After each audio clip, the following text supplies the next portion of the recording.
अस्सलाम वालेकुम दोस्तों, मैं हूं सईद उमर फारूक अपने चैनल उमर स्पीक्स की एक और एपिसोड के साथ आपकी खिदमत में हाजिर हूं। दोस्तों आज के एपिसोड भी स्पेशल एपिसोड है और कुछ अहम पॉइंट्स हैं जो आपके साथ डिस्कस करने हैं। वफाकी काबीना का इजलास भी कल हुआ तो उसका क्या रिजल्ट निकला वो भी मैं आपको ज़रूर बताऊंगा। और आज के कुछ इंपॉर्टेंट जो नुकात हैं कि आपने अप्लाई कैसे करना है, ग्रुप कैसे क्रिएट करना है और ग्रुप लीडर आपने कैसे सिलेक्ट करना है, पैकेज कौन सा है और कैसे सिलेक्ट करना है। ये थोड़ी सी इनिशियल जो इन्फॉर्मेशन निकल के आई हैं हज पॉलिसी की 2025 से रिलेटेड, तो वो मैं आपको थोड़ा सा डिटेल में बताऊंगा। बट वीडियो स्टार्ट करने से पहले आपसे सिर्फ इतनी सी रिक्वेस्ट है कि अगर आप हज और उम्रा से रिलेटेड लेटेस्ट इन्फॉर्मेशन बात करना चाहते हैं तो नीचे दिए गए सब्सक्राइब के बटन पे अभी क्लिक करें।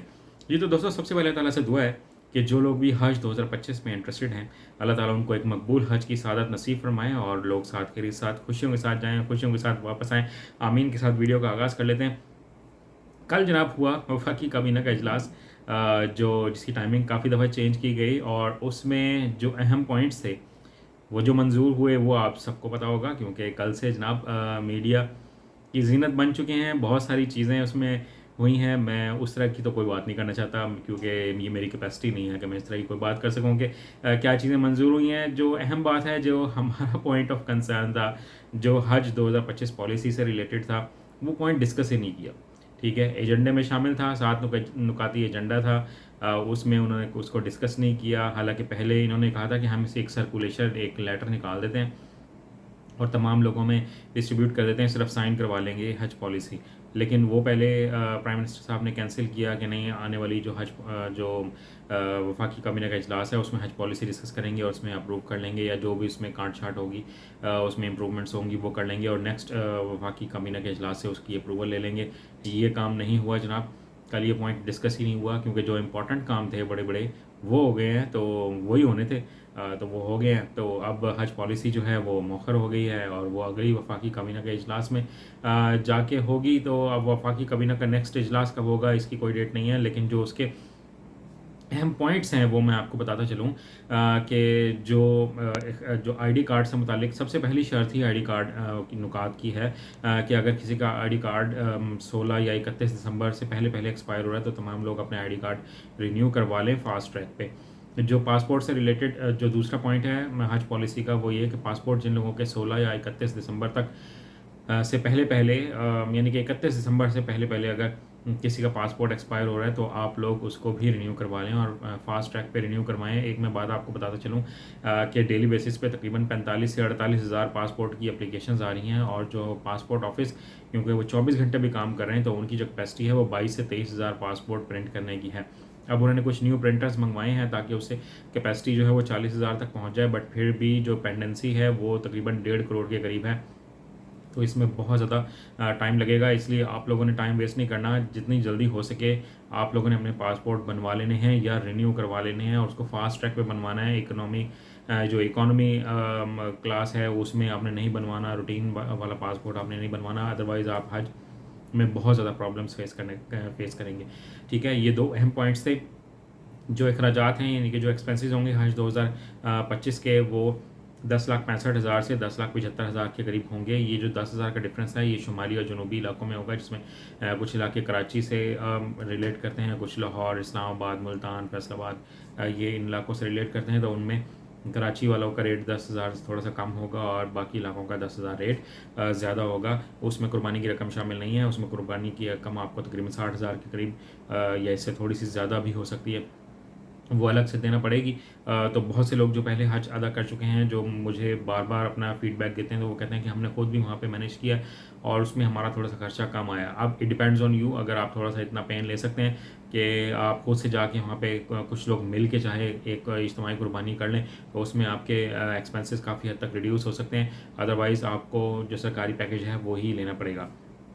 देन मैं आपको ग्रुप की तश्कील से के हवाले से यानी कि ग्रुप मेकिंग के से रिलेटेड थोड़ा सा बताता चलूँ कि आपने जितने भी आपके ग्रुप मेंबर्स होंगे वो अभी से जमा कर लें और वो तमाम एक ही तरह का पैकेज लेंगे। यानी कि अगर वो लॉन्ग पैकेज लेंगे जो 38 से 42 दिन का होगा, जिसका एक्सपेंस 10,75,000 के करीब करीब होगा, तो वो तमाम लोग उसी तरह का पैकेज लेंगे। उसमें ये नहीं हो सकता कि कोई लोग शॉर्ट हैज पैकेज लें, कोई स्पॉन्सरशिप हैज पैकेज लें, ऐसा बिल्कुल भी नहीं होगा। आप सबको एक ही तरह का पैकेज लेना पड़ेगा। किसी एक बंदे को आपको ग्रुप लीडर बनाना पड़ेगा जो तमाम तर डिटेल्स जो हैं वो आपको खुद बताता भी रहेगा और वही आपको आपकी तमाम एक्टिविटीज़ का रिस्पॉन्सिबल भी होगा।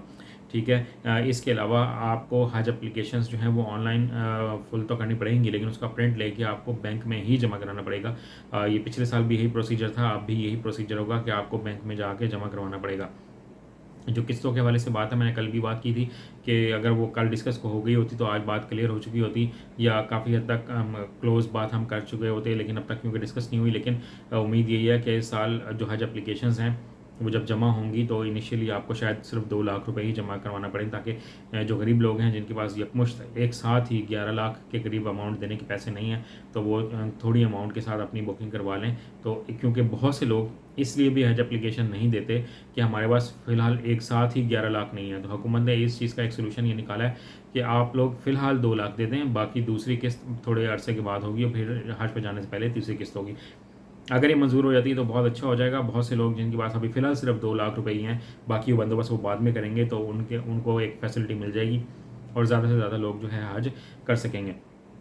हेल्थ पॉलिसी मैंने आपको कल भी बता दी थी, जिन लोगों ने नहीं सुनी, नहीं देखी, वो आप मेरी कल की वीडियो भी देख सकते हैं। लेकिन मैंने आपको बहुत सारी बता दी हैं कि जो लोग बड़ी बड़ी बीमारियों का शिकार हैं वो हज नहीं कर सकेंगे, 12 साल से कम उम्र के बच्चे हज नहीं कर सकेंगे, जो प्रेग्नेंट यानी कि हमला खवातीन हैं वो हज नहीं कर सकेंगी, एज की अपर लिमिट जो है वो कोई नहीं रखी हुई। तो ये चीज़ें आप अपने माइंड में क्लियर कर लें कि दिल के मरीज़, गुर्दों के मरीज़, जिगर के मरीज़, कैंसर के मरीज़, टीबी के मरीज़, काली खांसी के मरीज़, गुर्दों का जिनका डायलिसिस है, इस तरह के जितने भी पेशेंट हैं, किसी को कोई दिमागी मसाइल हैं, यानी कि अगर कोई एबनॉर्मल इंसान है, पहले लोग अपने साथ ले जाते थे कि ये भी हज अदा कर लें, अब वो हज नहीं कर सकेंगे। किसी को किसी भी किस्म का दिमागी मसला है, किसी को फिट्स पड़ते हैं कुछ अरसे के बाद, या मिर्गी है, इस तरह के लोग जो हैं वो हज अदा नहीं कर सकेंगे। और आपको हज पर जाने से पहले एक मेडिकल सर्टिफिकेट किसी मुस्तनद सरकारी डॉक्टर से ही लेकर आपको जमा करवाना पड़ेगा, अदरवाइज़ हज अब अदा नहीं कर सकेंगे। ओवरसीज़ पाकिस्तानी जो हैं वो डेफिनेटली हज करेंगे और स्पॉन्सरशिप हज के तहत हज अदा करेंगे। आप लोगों को जो अकाउंट है वो पाकिस्तान में होना लाजमी है, Pakistani passport, Pakistani ID card आपका होना लाजमी है। और इसके अलावा मैं आपको ये बताता चलूँ कि आप डॉलर्स में अमाउंट पे करेंगे, जो तकरीबन 3,500-4 हज़ार इस तरह की अमाउंट अभी कंफर्म नहीं है, डॉलर्स में होगी, वो आपको पे करना पड़ेगी। और एक और फैसिलिटी गवर्नमेंट देने जा रही है, वो ये कि अगर आप खुद बाहर बैठे हुए हैं और आप अपने कोई रिलेटिव हैं, जो वालिदैन हैं, बहन भाई हैं, उनको स्पॉन्सरशिप के तहत हज करवाना चाहें तो आप बाहर से बैठकर भी अपने घर वालों को स्पॉन्सर कर सकते हैं। मज़ीद ये कि अगर कुछ लोग सेपरेट रूम लेना चाहते हैं तो उसकी अमाउंट थोड़ी ज़्यादा 1.5 लाख से ऊपर के करीब होगी 2 बेड वाले कमरे के लिए, और अगर 3 बेड वाले के लिए लेना पड़ेगा तो आपको 60,000 के करीब अमाउंट फ़ी बंदा पे करना पड़ेगी।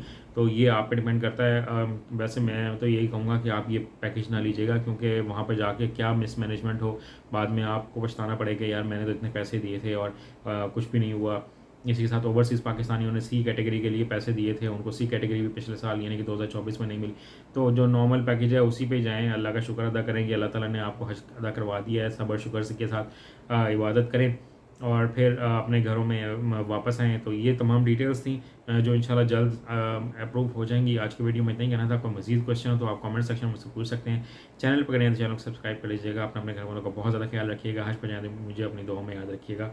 अल्लाह हाफ़िज़।